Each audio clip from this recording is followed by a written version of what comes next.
this morning. I was just in the gym doing my little calisthenics workout.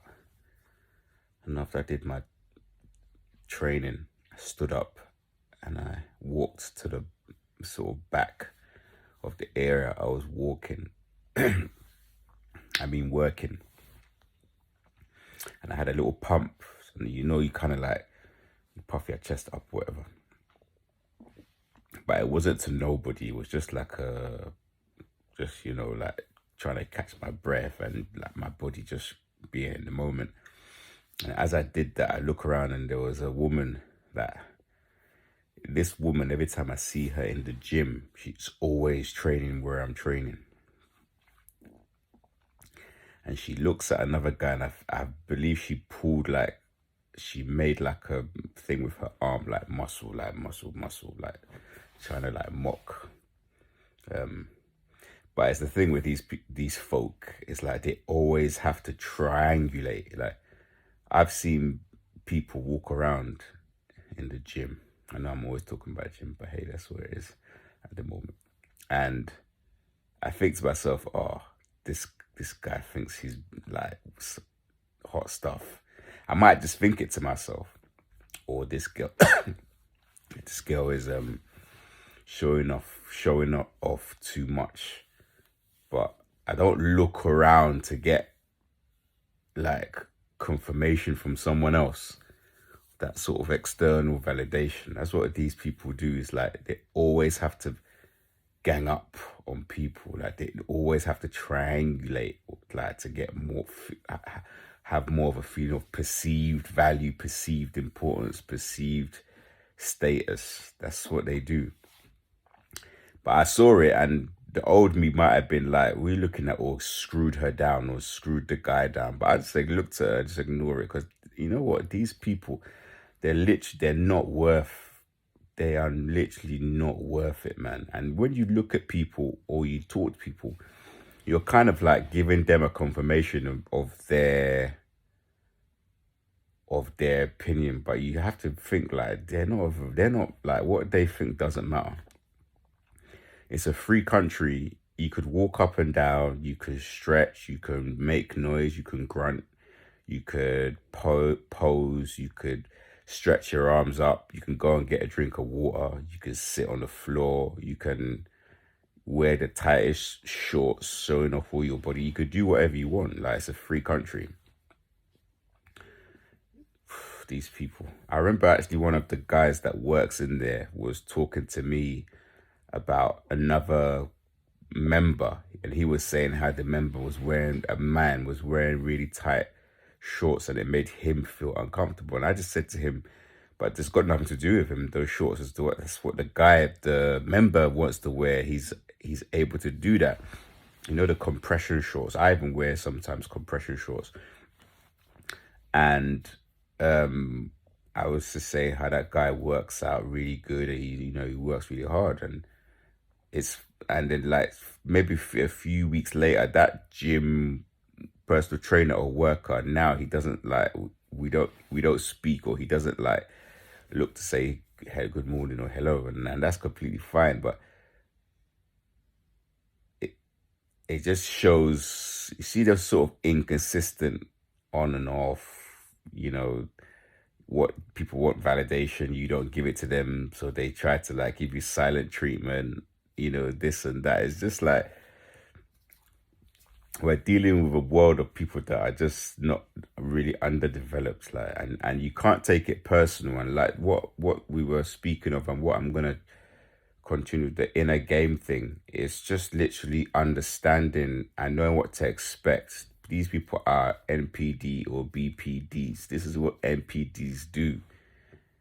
They think we are the NPCs, non-playable characters, but they're the ones with NPD. They are the actual non-playable characters.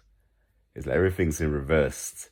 When you get smear campaigned and you get bananaed, or you get lied on or exaggerated or half truths told, or you're sabotaged, or even you're led down a garden path, so someone tricks you into a scenario where you might take the bait and then they film you or they make you react, or it doesn't really matter what the action is, but within a game, you know that okay, you did a mistake, you were wrong, but this was like an entrapment. It wasn't like a natural something playing that natural. What do you call it? Laissez faire or something? Laissez faire. Laissez faire. That saying. Something just taking its natural course. It's like these. I was watching a video actually, and the guy, he was a man showing a woman knock, saying when she gets in a relationship, she's like playing mental chess with her partner. And the way I see these characters, I don't see them as all that smart master manipulator. It's just that they're used to doing what they do. Like they're used to getting people to do what they want, like pushing our buttons, watching us for reactions, finding out what our weaknesses are. And she said it in the video, how she worked out what the guy's weaknesses were, so she would prod them to get a reaction, and then she would give him a little bit of love, so they sort of do sort of reinforcement, like intimate reinforcement, and like breadcrumbs, so they lead you down this way, and then as soon as you get comfortable, then they take the carpet from under your feet. But she was saying how, yeah, he had sent her all this money, like $150,000, and then she was saying nobody cares about you. You should go and kill yourself. Like the stuff that was coming out of this girl's mouth was just like, what? And to be fair, in my estimation, she didn't look like she was that intelligent. Like it's just like, because what it is like you don't realize that you're in this war with them, so they end up tricking us because one, we think everybody's like us. We don't believe that people actually have this kind of dark triad personality where they're, Machiavellianism, psychopathy. I can't remember what the other one is right now. Yeah, I can't remember. It might be sociopathy, but I can't remember right now. But they have these traits where they are working against you, like they're tricking you. It's like you don't believe that people are actually like that. So when they're playing a game with you, or they give you the silent treatment, you think, oh, there must be something that I've done to cause them to behave that way. And you're on a hamster wheel trying to prove like, oh, what did I do? What did I do? And actually what you're doing by doing that response is you're feeding them their mass. You're giving them fuel, and they need that fuel because they've got no reflection. So what you have to do, again, if you have that inner conversation with yourself, like I did when that girl was doing the muscle mockery, I was just like, she's a busybody. There's something wrong with her. So I just ignored her. If you do that, like that stillness, that is actually what we need to practice, like just being centered, like we don't have to always react to something. We don't always have to like validate someone else's experience or even their existence. They don't actually acknowledge ours. I always talk about getting a secret camera, and I'm thinking about doing that. When I walk up and down the high street close to wherever I live, the majority of people that walk past myself, they stare at my dog. And some of those people are interested in dogs, and they do think, oh, this is a cute dog and he's aging really well, and oh, this is a nice example of a dog. But a lot of the people that do that are doing it in a way to devalue. It's like, you're not worth my look, so I'll just look at your dog. And they can also feel us, like a lot of us, it's funny because I was thinking this comment to myself today. A lot of us empaths, like, were lit up in like the spiritual as something that we just walk with, like our spirit. Like it's not something that we can put our finger on, but we're lit up so people can, the same way that we can feel them, they can feel us. They know it's us coming. It's like we have a favor on us, and their master, innit, the fallen angel, has told them about our mission or our path, like we're gonna like do well. So it's their job to destroy, to block, to make sure we don't get there, or to fool us into thinking that we're less than. That's actually their assignment. They've been sent to destroy us, like, so they have to make you feel like you're not worthy or something. So that inner game is like saying, like I was talking about the sports car analogy. You have to just literally be in your mind of like I'm alright, like no matter what happens. And that's where, good parents come in. When I was thinking to myself about the empath thing today as well. It's not this kind of self-righteous, oh, what empaths were great or whatever.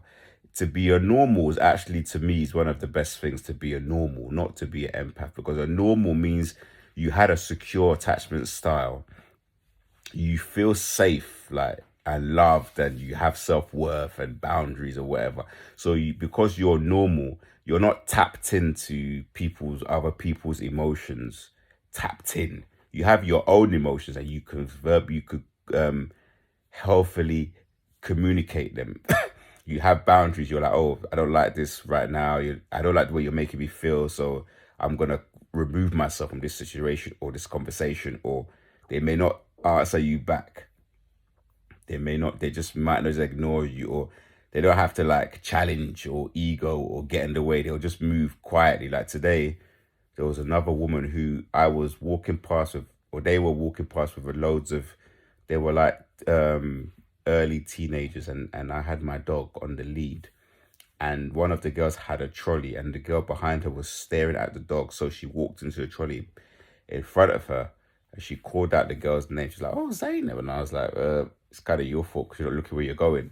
And then her teacher looked at me and was like, why don't you hold your dog or something? But I was holding the dog, and the dog was perfectly under control, and he wasn't in the way.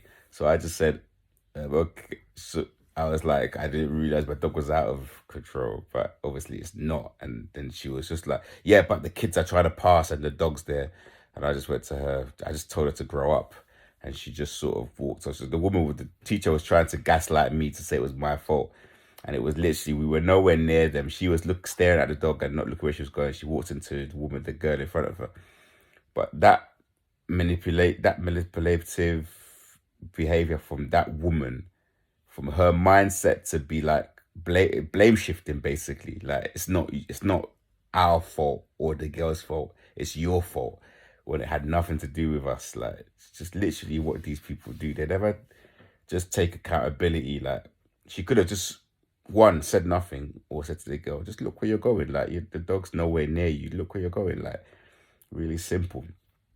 Dog, I'm holding the dog, it wasn't a big dog, like whatever. But this is how these people are. It's like everything has to be they have to move everything, the shame away, because the mask is like a perfect, they've got this story where it's so perfect that everything has to be right. They can't say, oh, I made a mistake. But yeah, it's just like that's their whole thing, man. And also, I did speak back to that woman. When I got back, I was like, I shouldn't have even said anything, because again, you validate by responding to them. It's like you make them real.